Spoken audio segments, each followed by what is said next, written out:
এবার চলন্ত সিঁড়ি দিয়ে ওঠা যাবে ৮৮ তলা পর্যন্ত, কোনো লিফট লাগবে না। পাহাড়ের চূড়ায় উঠবেন কিন্তু এক ফোঁটা ঘামও ঝরবে না বা হাঁটুতে ব্যথা হবে না।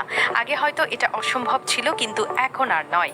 চীনের বুকে তৈরি হয়েছে এমন এক ব্যবস্থা যা আপনাকে সোজা নিয়ে যাবে মেঘের রাজ্যে, কোনো রকম কষ্ট ছাড়াই। ব্যাপারটা আর কিছুই নয়, পাহাড়ের গা বেয়ে উঠে যাওয়া বিশাল এক চলন্ত সিঁড়ি বা এসকেলেটর। এর নাম দেওয়া হয়েছে মেঘের সিঁড়ি বা ক্লাউড ল্যাডার।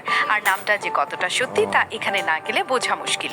চীনের দক্ষিণ পূর্ব দিকের জিয়াংশি প্রদেশে লিংশান পর্বতে গেলে আপনার চোখে পড়বে এই অবাক করা দৃশ্য। পাহাড়ের এক পাশ দিয়ে সোজা উপরের দিকে উঠে গেছে এই এসকেলেটর। যারা পাহাড়ে চড়তে ভালোবাসেন কিন্তু শারীরিক পরিশ্রমের ভয়ে পিছিয়ে যান, তাদের জন্য এটি যেন একটি স্বপ্ন সত্যি হওয়ার মতো ব্যাপার।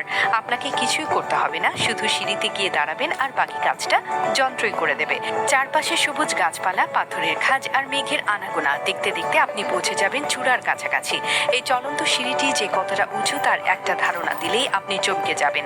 প্রায় ৮৮ তলা একটি ভবনের সমান উচ্চতায় আপনাকে নিয়ে যাবে এটি। আগে যেখানে হেঁটে এই পথ পাড়ি দিতে সময় লাগতো প্রায় ২ ঘন্টা, এখন সেখানে মাত্র ১০ মিনিটেই পৌঁছে যাওয়া যায়। আগে বয়স্ক মানুষ, ছোট শিশু বা শারীরিকভাবে অসুস্থ ব্যক্তিরা এই পাহাড়ের চূড়ায় ওঠার কথা